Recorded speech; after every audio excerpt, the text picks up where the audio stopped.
رب اشرح لي صدري ويسر لي أمري واحلل عقدة من لساني يفقه قولي رب اشرح لي صدري ويسر لي أمري.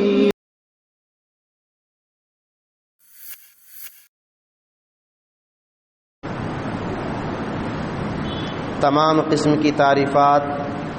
ہر طرح کی حمد و ثنا، بزرگی اور بڑائی اس اللہ تبارک و تعالی کے لیے لائق اور زیبا ہے جو ہمارا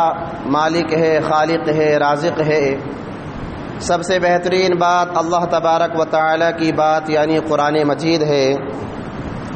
سب سے بہترین راستہ اللہ کے نبی جناب محمد اکرم صلی اللہ علیہ وسلم کا بتایا ہوا راستہ ہے۔ دین میں نکالی ہوئی ہر نئی بات بدعت ہے، ہر بدعت گمراہی ہے، اور گمراہوں کا انجام جہنم کی دہکتی ہوئی آگ میں ہوگا۔ اس کے بعد بے شمار درود و سلام ہوں اس ہستی اقدس و مقدس پر جن کا نام نامی اسم گرامی محمد اکرم صلی اللہ علیہ وسلم ہے۔ اللہم صلی علی محمد وعلی آل محمد کما صلیت علی ابراہیم وعلی آل ابراہیم انک حمید مجید۔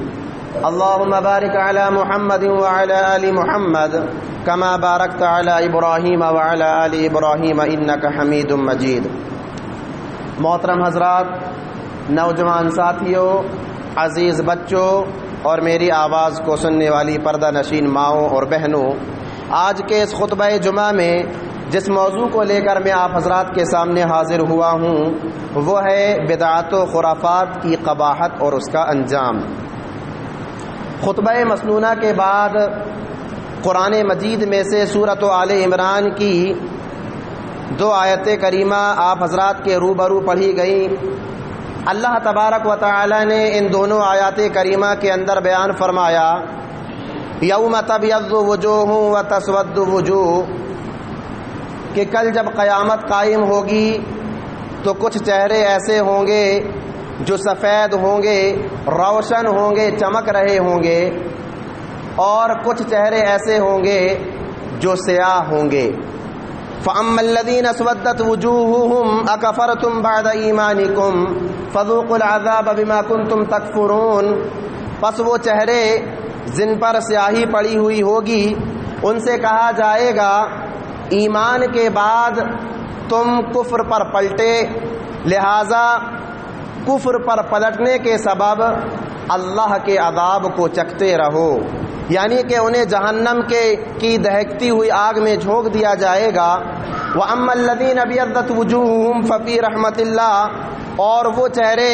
جو سفید ہوں گے، روشن ہوں گے، چمکدار ہوں گے، اللہ کی خاص رحمت میں ہوں گے، یعنی اللہ تبارک و تعالی ان لوگوں کو اپنی جنت میں داخل کر دے گا، ہم فیہا خالدون، جس میں وہ ہمیشہ ہمیش رہیں گے۔ میرے مسلمان بھائیوں، یہ آیات کریمہ جو آپ حضرات کے سامنے پڑھی گئی ہیں، اور ان آیات کریمہ میں اللہ تبارک و تعالی نے جن کا ذکر کیا ہے کہ کل روز قیامت کچھ چہرے ایسے ہوں گے جو روشن ہوں گے، سفید ہوں گے، چمکدار ہوں گے، اور کچھ چہرے ایسے ہوں گے جو سیاہی مائل ہوں گے۔ بہت سارے لوگ اس سے مراد ہیں، ان میں سے ایک اکثر مفسرین نے جس کو نقل کیا ہے علامہ ابن کثیر رحمۃ اللہ علیہ، اور دوسرے مفسرین کرام نے نقل کیا کہ روز قیامت جن لوگوں کے چہرے چمک رہے ہوں گے، روز قیامت جن لوگوں کے چہرے روشن ہوں گے، ہم اہل السنہ، یہ وہ لوگ ہوں گے جو اہل سنہ ہوں گے، پیارے نبی جناب محمد اکرم صلی اللہ علیہ وسلم کی اتباع کرنے والے ہوں گے، آپ صلی اللہ علیہ وسلم کے نقش قدم پر چلنے والے ہوں گے، دین کے ہر معاملے میں سنت رسول صلی اللہ علیہ وسلم کی پیروی کرنے والے ہوں گے۔ اور وہ چہرے جن پر سیاہی پڑی ہوئی ہوگی، مفسرین کرام نے کہا ہم اہل البدع، یہ مبتدع لوگ ہوں گے، بدعتی لوگ ہوں گے، جنہوں نے دین میں نئے نئے کام کو ایجاد کیا، دین میں نئے نئے کاموں کو نکالا اور نکالنے کے ساتھ ساتھ ثواب کی نیت سے اس پر عمل کرتے رہے۔ میرے مسلمان بھائیوں،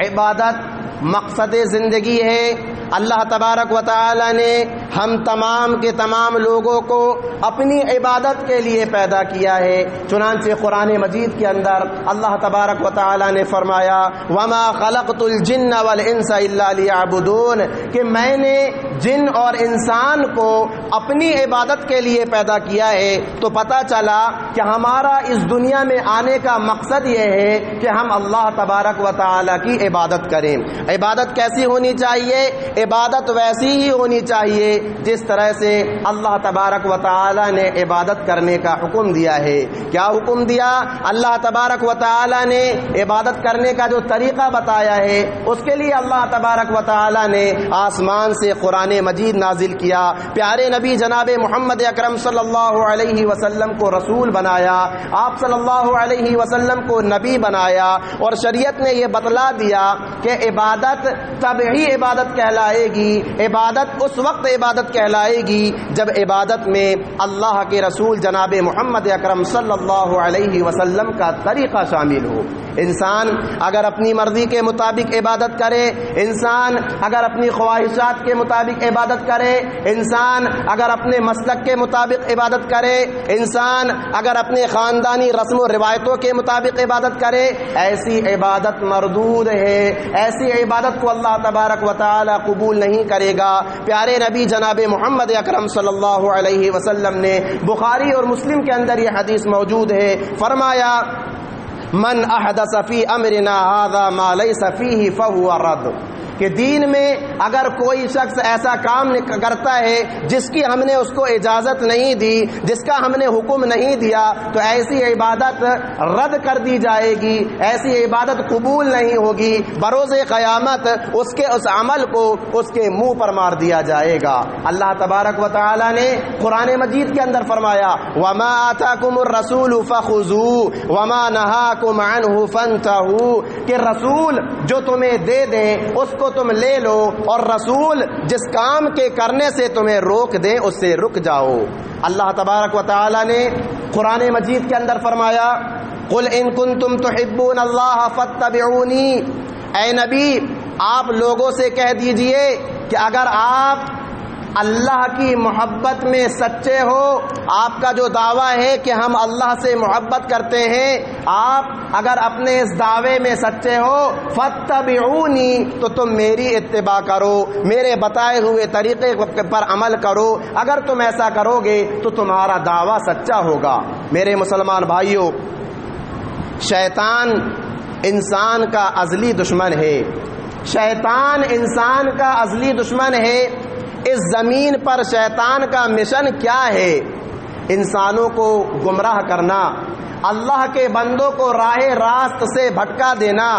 جنت میں جانے والے راستے سے روک کر اللہ کے بندوں کو ان راستے پر لگا دینا جو راستہ اللہ کی قہر کی طرف جا رہا ہے، اللہ کے عذاب کی طرف جا رہا ہے۔ ہر دور اور ہر زمانے میں شیطان نے انسانوں کو جن راستوں سے گمراہ کیا ہے، اگر دیکھا جائے تو بنیادی طور پر صرف دو راستے ایسے نظر آتے ہیں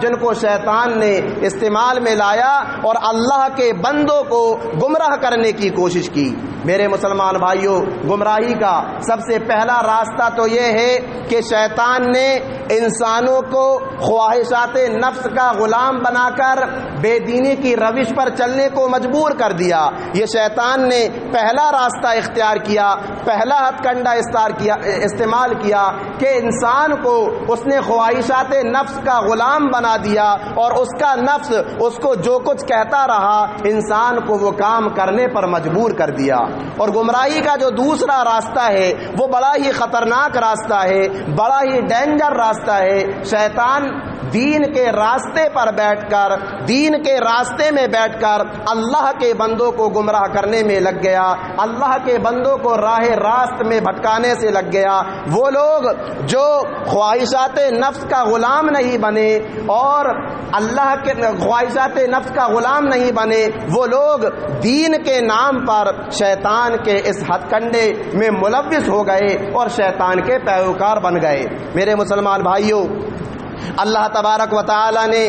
شیطان کو جب ملعون قرار دیا، شیطان کو جب اپنی رحمت سے دور کر دیا،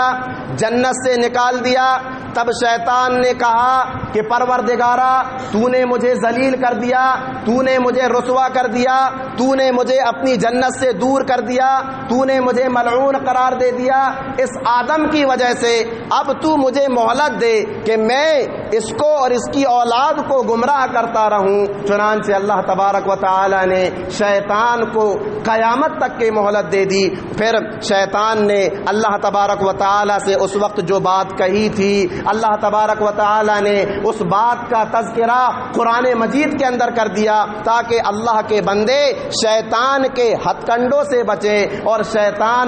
کی چالوں سے بچ کر کے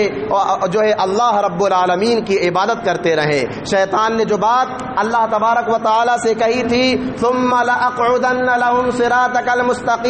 المستقیم، اے اللہ تو نے مجھے جو ہے مہلت دی ہے، اب میں صراط مستقیم پر بیٹھ کر تیرے بندوں کو گمراہ کرتا رہوں گا، صراط مستقیم پر بیٹھ کر میں تیرے بندوں کو راستے سے بھٹکاتا رہوں گا۔ یہ بات میرے مسلمان بھائیوں سمجھنے سے تعلق رکھتی ہے۔ شیطان دین کے راستے سے آتا ہے اور اللہ کے بندوں کو گمراہ کرنے کی کوشش کرتا ہے، اللہ کے بندوں کو راہ راست سے بھٹکانے کی کوشش کرتا ہے، ایسے کام کرانے کی کوشش کرتا ہے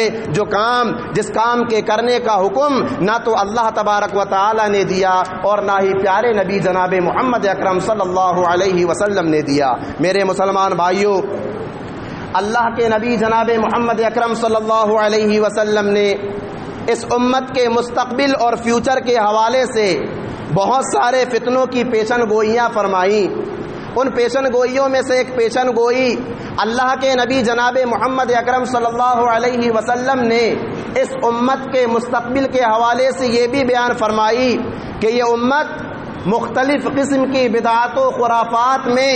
نئے افکار میں ملوث ہو کر رہ جائے گی۔ صحیح ابن حبان کے اندر یہ حدیث موجود ہے، اللہ کے نبی جناب محمد اکرم صلی اللہ علیہ وسلم نے فرمایا کہ مجھ سے پہلے جتنے بھی پیغمبر گزرے اللہ تبارک و تعالی نے ان پیغمبروں کو اعوان و انصار فراہم کیے۔ جتنے بھی پیغمبر آئے ان تمام کے تمام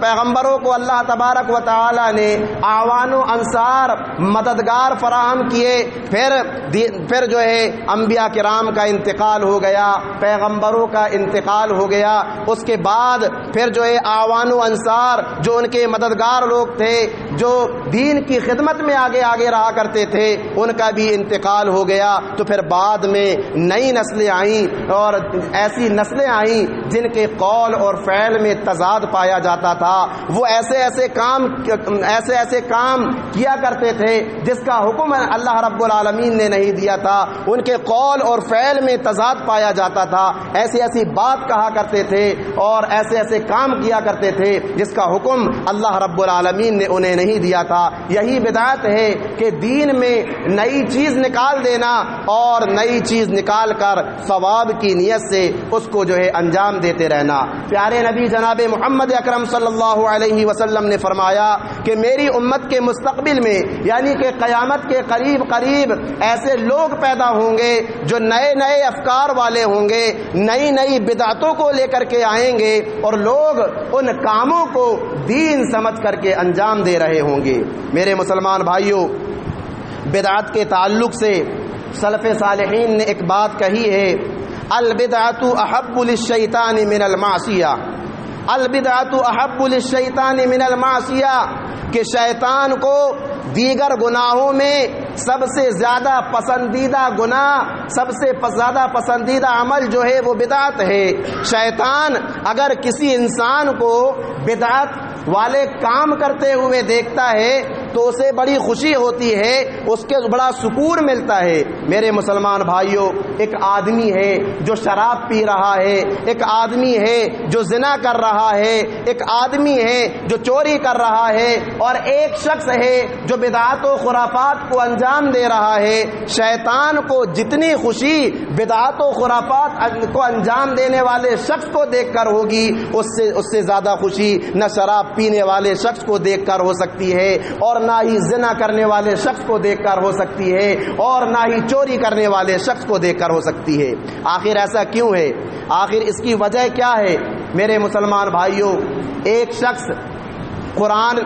کھانے کے سامنے فاتحہ پڑھ رہا ہے، اور ایک شخص ہے جو چوری کرنے والا ہے۔ آپ کسی چور کے پاس چلے جائیے جو لوگوں کے گھروں میں ڈاکہ ڈالتا ہے، اس سے پوچھئے، اس سے سوال کیجئے کہ آپ جو چوری کر رہے ہیں، لوگوں کے گھروں میں ڈاکہ ڈال رہے ہیں، کیا آپ کا یہ عمل درست ہے؟ کیا آپ کا یہ عمل صحیح ہے؟ وہ یہ کہنے پر مجبور ہو جائے گا کہ میں یہ جو کام کر رہا ہوں میرا کام صحیح نہیں ہے، میرا کام درست نہیں ہے، میں اپنے پیٹ کو پالنے کے لیے، اپنی اولاد اور اپنے گھر والوں کی پرورش کرنے کے لیے اس کام کو انجام دے رہا ہوں۔ کہیں نہ کہیں اس کا ضمیر جو ہے اس کے اس عمل پر ملامت کر رہا ہوگا، اس کو جھنجھوڑ رہا ہوگا۔ لیکن وہیں دوسرا شخص جو بدعتی ہے، بدعات و خرافات کو انجام دینے والا ہے، آپ اس کے پاس جائیے اور پوچھئے کہ آپ یہ قرآن خوانی کیوں کر رہے ہیں، آپ یہ کھانے کے سامنے فاتحہ کیوں کر رہے ہیں؟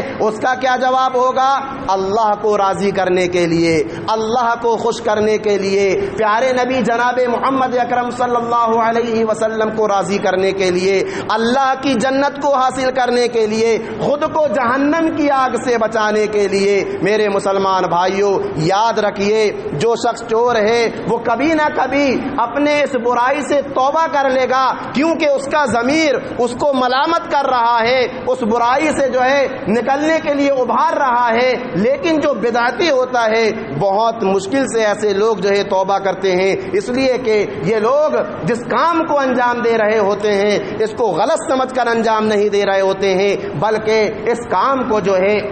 وہ صحیح اور اللہ سے محبت کی نیت سے انجام دے رہے ہوتے ہیں۔ یہ قباحت ہے میرے مسلمان بھائیوں بدعت کی۔ اسی طرح سے جو انسان بدعات و خرافات میں مبتلا ہوتے ہیں، اپنی محنت بیکار کرتے ہیں، اپنا وقت بیکار کرتے ہیں، اپنا پیسہ بیکار کرتے ہیں، اور جو کچھ وہ اعمال انجام دے رہے ہوتے ہیں بدعات و خرافات میں ملوث ہو کر، وہ سارے کے سارے اعمال جو ہیں بیکار ہو جائیں گے، رائے گاہ ہو جائیں گے، ضائع ہو جائیں گے۔ اللہ تبارک و تعالی نے سورہ کہف کے اندر اس کے تعلق سے بیان فرمایا، قل هل ننبئکم بالاخسرین اعمالا الذین ضل سعیهم فی الحیاۃ الدنیا وهم یحسبون انهم یحسنون صنعا۔ اے نبی، آپ کہہ دیجئے کہ کیا میں تمہیں ایسے لوگوں کے بارے میں نہ بتاؤں کہ جن کے اعمال برباد ہو جائیں گے، جن کے اعمال ختم ہو جائیں گے، جن کے اعمال ضائع ہو جائیں گے، اور یہ وہ لوگ ہوں گے جنہوں نے دنیاوی زندگی میں گمراہ کرنے والے اعمال کو انجام دیا، غلط کاموں کو انجام دیا، یہ سوچ کر کے کہ ہم صحیح کام کر رہے ہیں، ہم ٹھیک اور درست کام کر رہے ہیں۔ اسی طرح سے آپ سورہ غاشیہ کا مطالعہ کیجئے، قرآن مجید میں اللہ تبارک و تعالی نے سورہ غاشیہ کے اندر بیان فرمایا، وجوہ یومئذ خاشعہ عاملۃ ناصبہ۔ قیامت کے روز کچھ چہرے ایسے ہوں گے جو جھکے ہوئے ہوں گے شرمندگی کی وجہ سے، ندامت کی وجہ سے۔ آخر کیوں جھکے ہوئے ہوں گے؟ کیا انہوں نے اعمال نہیں کیا ہوگا؟ کیا انہوں نے محنت اور مشقت نہیں کی ہوگی؟ نہیں، عاملہ، بہت زیادہ محنت کرنے والے ہوں گے، ناصبہ، اتنی زیادہ محنت کرنے والے ہوں گے کہ ان کا جسم جو ہے تھک گیا ہوگا اللہ کی عبادت میں، اللہ رب العالمین کو راضی کرنے میں۔ لیکن اس کے باوجود قیامت کے روز ان کے چہرے جھکے ہوئے ہوں گے شرمندگی کی وجہ سے، ندامت کی وجہ سے۔ وجہ کیا ہے؟ سبب کیا ہے؟ وجہ یہی ہے کہ انہوں نے جو اعمال انجام دیے، انہوں نے جو کام انجام دیے، وہ کام اسوہ نبی صلی اللہ علیہ وسلم اور طریقہ نبی صلی اللہ علیہ وسلم کے مطابق نہیں تھا۔ ان آیات کریمہ کی تفسیر میں مفسرین کرام لکھتے ہیں کہ ایک مرتبہ حضرت عمر بن خطاب رضی اللہ عنہ کا گزر ایک چرچ کے پاس سے ہوا۔ حضرت عمر بن خطاب رضی اللہ عنہ نے وہاں ایک راہب کو دیکھا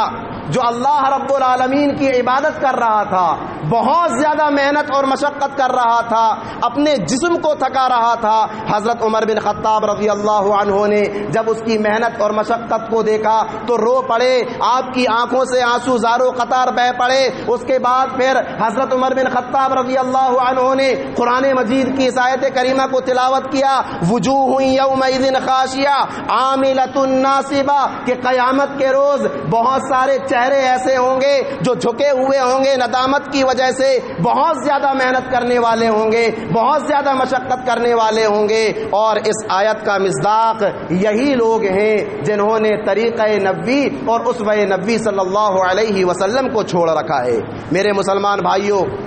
ایک مرتبہ حضرت سعید بن مسیب رحمت اللہ علیہ جو بڑے مشہور تابعی گزرے ہیں، فجر کی نماز کو ادا کرنے کے بعد وہ مسجد میں بیٹھے ہوئے تھے۔ ایک شخص کو دیکھا جس نے فجر کی سنتیں بھی پڑھ لی تھی، فجر کی فرض نماز کو بھی ادا کر لیا تھا، کھڑا ہوا اور نفل نماز پڑھنے کی تیاری کرنے لگا۔ حضرت سعید بن مسیب کہنے لگے کہ رک جاؤ، ٹھہر جاؤ، تم یہ جو نماز پڑھ رہے ہو یہ غلط کر رہے ہو، کیونکہ انہوں نے پیارے نبی جناب محمد اکرم صلی اللہ علیہ وسلم سے یہ حدیث سن رکھی تھی جس میں اللہ کے نبی جناب محمد اکرم صلی اللہ علیہ وسلم نے فرمایا کہ فجر کی فرض نماز کے بعد سے لے کر سورج کے طلوع ہو جانے تک کوئی نفل نماز نہیں، اور عصر کی فرض نماز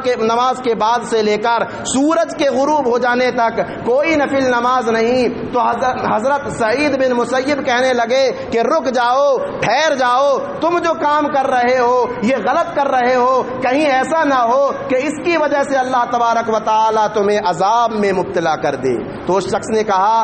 کہ نماز پڑھنے سے اللہ رب العالمین کیسے عذاب میں مبتلا کر سکتا ہے؟ حضرت سعید بن مسیب کہنے لگے کہ نماز سے اللہ تبارک و تعالی تم کو عذاب میں مبتلا نہیں کرے گا، بلکہ پیارے نبی جناب محمد اکرم صلی اللہ علیہ وسلم کی حکم کی مخالفت کرنے کی وجہ سے اللہ تبارک و تعالی تمہیں عذاب میں مبتلا کر سکتا ہے۔ میرے مسلمان بھائیوں، بدعات و خرافات کی قباحت کو جاننا ہے تو بدعات و خرافات کی قباحت کا اندازہ اس سے بھی لگ سکتا ہے کہ بدعات و خرافات کی وجہ سے دین کی اصل شکل بدل جاتی ہے، دین کی جو اصل شکل ہے وہ شکل تبدیل ہو جاتی ہے۔ پچھلے پیغمبروں کی تاریخ کا مطالعہ کیجئے، پیغمبر آئے، اللہ کے رسول آئے، اللہ کے نبی آئے اور انہوں نے اللہ کی توحید کو عام کیا، لوگوں کو اللہ رب العالمین کی عبادت کی طرف بلایا، ان کا انتقال ہو گیا، پھر اس کے بعد ان کے اعوان و انصار کا انتقال ہو گیا، پھر اس کے بعد جو لوگ آئے انہوں نے پوری نئی چیزوں کو پیدا کر کے پوری جو ہے دین کا جو ہے کی شکل و صورت بدل کر رکھ دی۔ موجودہ دور میں آپ جو ہے کرسچنوں کی زندگی کا مطالعہ کیجئے، ان کو پڑھیے۔ کرسچن یہ حضرت عیسیٰ علیہ السلام کو مانتے ہیں، حضرت عیسیٰ علیہ السلام یہ اولو العزم من الرسل میں سے ہیں، اللہ کے بھیجے ہوئے پیغمبروں میں سے ہیں۔ جب یہ دنیا میں آئے، رسول بنائے گئے تو انہوں نے خالص اور سچی توحید کی دعوت دی، لوگوں کو ایک اللہ رب العالمین کی طرف بلایا اور لوگوں کو بتایا کہ صرف ایک اللہ رب العالمین کی عبادت کرو، اس رب کی عبادت کرو جس کا کوئی شریک نہیں ہے، جس کا کوئی پارٹنر نہیں ہے، جس کی کوئی اولاد نہیں ہے، جس کا کوئی باپ نہیں ہے، اس رب کی عبادت کرو۔ حضرت عیسیٰ علیہ السلام جب اس دنیا سے چلے گئے تو پھر آج موجودہ دور میں آپ عیسائی حضرات کی زندگی کا مطالعہ کیجئے کہ انہوں نے دین کی شکل ہی بدل کر رکھ دی۔ وہ حضرت عیسیٰ علیہ السلام جنہوں نے لوگوں کو ایک اللہ رب العالمین کی طرف بلایا، انہی عیسیٰ علیہ السلام کو ان لوگوں نے حضرت اللہ رب العالمین کا بیٹا بنا دیا، اور کچھ لوگ تو ایسے ہیں جنہوں نے حضرت عیسیٰ علیہ السلام کو اللہ تبارک و تعالی کے مقام اور مرتبے پہ لا کر کھڑا کر دیا۔ میرے مسلمان بھائیوں، یہ تو اللہ رب العالمین کا کرم ہوا اس امت پر کہ اللہ رب العالمین نے اس امت کو گارنٹی دی ہے، اس امت کو ضمانت دی ہے کہ لاکھ بدعتیں آ جائیں، لاکھ خرافات پیدا ہو جائیں، ہر دور اور ہر زمانے میں اللہ تبارک و تعالی ایسے علماء پیدا کرتا رہے گا جو دودھ کو دودھ اور پانی کو پانی کرتے رہیں گے، جو حق کو حق اور باطل کو باطل بتاتے رہیں گے، جو سنت کو سنت اور بدعت کو بدعت بتاتے رہیں گے۔ یہ اللہ رب العالمین کا کرم ہے اس امت پر۔ میرے مسلمان بھائیوں، موجودہ دور میں بدعت و خرافات سے بچنے کی بڑی سخت ضرورت ہے۔ اس وقت ہمارے سامنے ایک مناسبت ہے 15 شعبان کی۔ 15ویں شعبان کو بہت سارے مسلمان حضرات ایسے ہیں جو بہت کچھ ایسا کرتے ہیں جس کا حکم نہ تو اللہ تبارک و تعالی نے قرآن مجید میں دیا ہے، نہ ہی پیارے نبی جناب محمد اکرم صلی اللہ علیہ وسلم نے حدیث مبارکہ میں اس کا حکم دیا ہے، اور نہ ہی صحابہ کرام رضوان اللہ علیہم اجمعین نے اپنی زندگی میں ان خرافات اور بدعات کو انجام دیا ہے۔ میرے مسلمان بھائیوں، اللہ کی قسم کھا کر کہتا ہوں، بسا اوقات عید الفطر اور عید الاضحیٰ میں وہ جوش اور ولولہ ان مسلمان بھائیوں کے اندر نظر نہیں آتا جو جوش اور ولولہ 15ویں شعبان کی رات میں ہمارے ان مسلمان بھائیوں کے اندر نظر آتا ہے۔ نئے لباس پہننا، نئے نئے کپڑے پہننا، اپنے گھروں کو صاف ستھرا کرنا، اپنے گھروں کے اندر لپائی پتائی کرنا، اپنے گھروں کو لائٹنگ سے چمکانا، مسجدوں کو جو ہے چراغا کرنا، اور اپنی گلیوں اور سڑکوں میں جو ہے لائٹ وغیرہ لگانا، اسی طرح سے قبرستان کی زیارت کرنا، قبرستان کو سجانا اور سنوارنا۔ اور بہت سارے مسلمان بھائیوں کا یہ بھی عقیدہ ہے کہ 15ویں شعبان کی رات کو ہمارے باپ دادا، ہمارے رشتہ دار جو اس دنیا سے گزر گئے، اس دنیا سے چلے گئے، ان کی روحیں جو ہیں واپس اس دنیا میں آتی ہیں، اور ہم نے اپنے گھر میں جو پکوان بنایا ہے، جو کھانے پینے کی چیزیں بنائی ہیں، وہ کھانے پینے کی چیزیں وہ کھاتی ہیں اور پھر اس دنیا سے واپس چلے جاتی ہیں۔ ایسا عقیدہ میرے مسلمان بھائیوں آج ہم مسلمانوں کے اندر 15ویں شعبان کے تعلق سے دیکھنے کو ملتا ہے، اور مقرر حضرات، خطیب حضرات جو دلائل اس سلسلے میں پیش کرتے ہیں، میرے مسلمان بھائیوں اس بات کو یاد رکھیے کہ جو بھی فضیلت، جو بھی دلائل شب برات کے تعلق سے 15ویں شعبان کی رات میں کی جانے والی خصوصی عبادت کے تعلق سے بیان کی جاتی ہیں، یا تو وہ ساری کی ساری ضعیف ہیں، موضوع ہیں، یا پھر ان کا تعلق جو ہے 15ویں شعبان سے نہیں ہے بلکہ رمضان المبارک کی راتوں سے ہے۔ تو میرے مسلمان بھائیوں، بدعات و خرافات سے ہم سب کو بچنے کی سخت ضرورت ہے، اس لیے کہ ہم سب کو مرنا ہے اور اللہ تبارک و تعالی کے سامنے حاضر ہونا ہے۔ کل جب قیامت قائم ہوگی اور یہ سورج ہمارے بالکل قریب کر دیا جائے گا اور لوگ جو ہے پیاس کی شدت سے پریشان ہو رہے ہوں گے، اس وقت جتنے بھی پیغمبر ہیں، پیارے نبی جناب محمد اکرم صلی اللہ علیہ وسلم نے فرمایا کہ اللہ تبارک و تعالی ہر پیغمبر کو ایک ایک حوض دے گا، اور مجھے جو حوض دیا جائے گا اس کا نام کوثر ہوگا، جو شہد سے زیادہ میٹھا ہوگا، دودھ سے زیادہ سفید ہوگا، اور اسی طرح سے صاف و شفاف ہوگا، اور مسک سے زیادہ اس کی خوشبو ہوگی، اور جو شخص اس پانی کو پی لے گا وہ ہمیشہ کے لیے سیراب ہو جائے گا۔ اللہ کے نبی جناب محمد اکرم صلی اللہ علیہ وسلم نے فرمایا کہ میں حوض کوثر پر اپنی امت کے لوگوں کا انتظار کر رہا ہوں گا، میری امت کے لوگ آئیں گے اور حوض کوثر کا وہ پانی پیئیں گے۔ کچھ لوگ آئیں گے جن کو روک دیا جائے گا، میں کہوں گا کہ اے اللہ، یہ تو میری امت کے لوگ ہیں، ان کو کیوں روکا جا رہا ہے؟ اللہ کے نبی جناب محمد اکرم صلی اللہ علیہ وسلم کو بتایا جائے گا کہ تمہیں نہیں معلوم تمہارے جانے کے بعد ان لوگوں نے دین میں نئی نئی چیزیں ایجاد کی اور اس کو انجام دیتے رہے۔ یاد رکھیے میرے مسلمان بھائیوں، صرف حوض کوثر سے ہی محرومی نہیں ہوگی بلکہ اللہ تبارک و تعالی بدعات و خرافات کو انجام دینے والے لوگوں کو جہنم کی دہکتی ہوئی آگ میں جھونک دے گا، جیسا کہ کہ اللہ کے نبی جناب محمد اکرم صلی اللہ علیہ وسلم نے فرمایا فإن أصدق الحديث كتاب الله وخير الهدي هدي محمد صلی اللہ علیہ وسلم وشر الأمور محدثاتها وكل محدثة بدعة وكل بدعة ضلالة وكل ضلالة في النار کہ دین میں نکالی ہوئی ہر نئی چیز جو ہے بدعت ہے، ہر بدعت گمراہی ہے اور ہر گمراہی جہنم کی دہکتی ہوئی آگ میں جھونکنے والی ہے۔ تو میرے مسلمان بھائیوں، ضرورت ہے اس بات کی کہ ہم جو ہے پیارے نبی جناب محمد اکرم صلی اللہ علیہ وسلم کی سنت کو اور اللہ رب العالمین کے کلام یعنی قرآن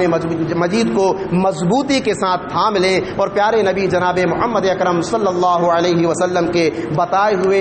فرمان اور طریقے کے مطابق ہی زندگی گزاریں۔ ضروری نہیں ہے کہ بہت زیادہ عمل کریں، کم عمل کریں، لیکن پیارے نبی جناب محمد اکرم صلی اللہ علیہ وسلم کی سنت کے مطابق اس کو انجام دینے کی کوشش کریں۔ اللہ تبارک و تعالیٰ سے دعا ہے کہ الہ العالمین ہم تمام کے تمام مسلمانوں کو قرآن اور حدیث کے مطابق زندگی گزارنے والا بنا، آمین ثم آمین، وآخر دعوانا الحمد للہ رب العالمین۔